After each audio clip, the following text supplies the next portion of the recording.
Ode presents the scenario of strangers becoming trapped on a beach where an entire year elapses every 25 minutes. Will they manage to escape before their time runs out? Let's explore this. The Kappas, a family of 4, arrive at a stunning resort for a vacation. They receive a warm reception, treated with the utmost care since their breakfast arrival. The resort manager extends a personal welcome and discloses an exclusive beach, a secret shared only with cherished guests. However, this disclosure coincides with Trent noticing a young boy observing them before the manager abruptly whisks him away, reprimanding him. The subsequent day, the family boards a van that's meant to take them to the secluded beach. At this moment, Trent discovers a note in his bag, yet he's interrupted before he can read it. Another family featuring a daughter named Kira joins the van. The surprise is mutual as both families realize they weren't the sole invitees. The van ventures deeper into the island before halting at a drop-off location. The families are handed substantial food baskets and informed of a brief walk to the beach. Upon reaching a slot canyon, the group follows instructions, passing through to unveil the most breathtaking beach they've ever encountered. While the families settle in, they notice a lone man by the rocks, none other than the renowned celebrity Brendan. As the children engage in a game of hide-and-seek, the families find their places and immerse themselves in the serene ambiance. Trent stumbles upon a body, seemingly a drowning victim.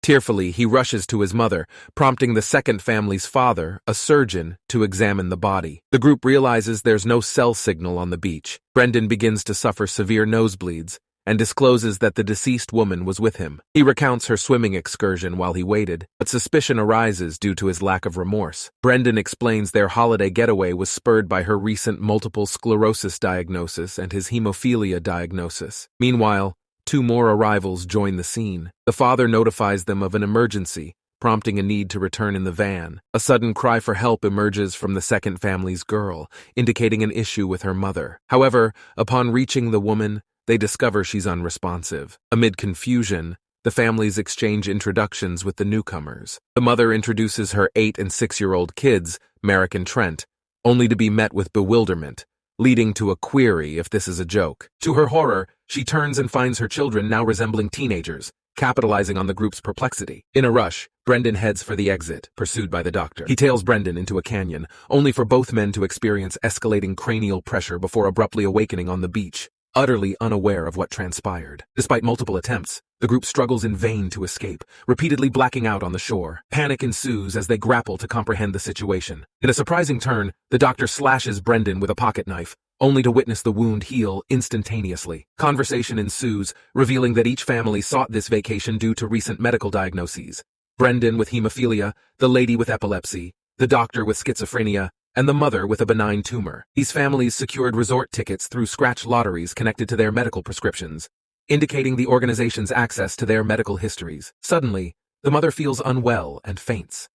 Upon examination, the doctor discovers the tumor has expanded to the size of a golf ball. With time dwindling and options slim, he resorts to performing an impromptu beachside operation using his pocket knife. Yet the wound heals immediately upon insertion. They're left astonished. Determined, they retry the procedure, this time with the group holding the wound open. The doctor successfully extracts the massive tumor, and the wound miraculously heals. Simultaneously, Brendan examines the deceased lady's body, discovering to his horror that only skeletal remains persist. The lady from the second family observes that a corpse takes around 7 years to decompose to just bare bones, yet they've merely spent 3 hours on the island. This revelation implies that over 1 year of their lives passes in every half hour. Their attention shifts as they realize Trent and Kira have been absent for quite a while. They locate the pair by the shoreline, engrossed in consuming the contents of the vast food baskets. While the parents call out to them, they're horrified to discover that Kira is pregnant. The children remain oblivious to their actions, operating at a mental age of 6. Accounting for their previous calculations, a full-term pregnancy would amount to a mere 15 minutes. Urgently, they lay her on a beach blanket, preparing for the imminent birth. Moments later, the sound of a baby's cries fills the air, followed by eerie silence. The rapid passage of time contrasts starkly with the fragility of life. Distress overcomes the group, culminating in the doctor succumbing to his schizophrenia and repeatedly stabbing Brendan. One member of the couple volunteers to swim outwards in search of an escape route, only to notice an observer in the distance. Later, the man's lifeless body washes ashore. In a state of terror, Kira attempts to climb upward, but as she nears the top, she loses consciousness and plummets to her demise. Right after, the couple's daughter succumbs to an epileptic seizure and meets the same fate. As time rapidly slips away, darkness descends, and in their search, the sister stumbles upon a buried journal. It chronicles the experiences of another group of tourists, also plagued by various medical ailments, who found themselves trapped on the island. Within these pages, one entry hypothesizes that the minerals within the beach's rocks instigate the accelerated aging. Their attention shifts to a camera monitoring them. The doctor loses all control and launches an attack on the other adults.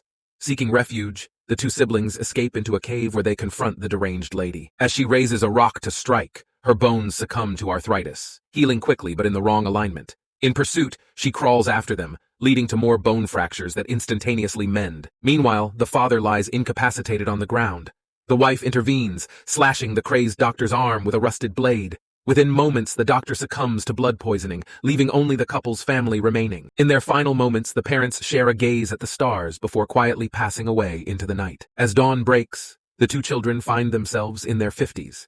With their remaining time, they opt to embrace their inner child, spending their waning moments constructing sandcastles. A sudden recollection prompts the brother to retrieve a peculiar piece of paper from his bag, which he deciphers to read. "My uncle doesn't like the coral." Faced with nothing left to lose, the siblings press forward.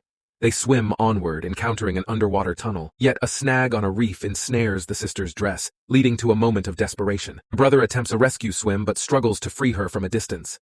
Meanwhile, the van driver, who had previously observed the group, notices their absence. He signals to his associates, indicating that the entire group has perished. They make their way back to a jungle warehouse, occupied by a team of scientists. In a somber moment, the hotel manager calls for a brief silence to honor the individuals who sacrificed their lives in Trial 73. He emphasizes that these sacrifices have enabled them to save countless lives through the development of drugs. The drinks given to guests upon their arrival have been spiked with experimental medicine, allowing them to conduct years of research within a single day. The day's trial successfully prevented epilepsy episodes for an 8-hour span with a solitary dose, equivalent to 18 years in real time. Later, back at the hotel, manager welcomes the next wave of families. However, a collision with the complimentary drinks captures their attention. Looking up, they're stunned to witness the surviving siblings, who have managed to contact the authorities.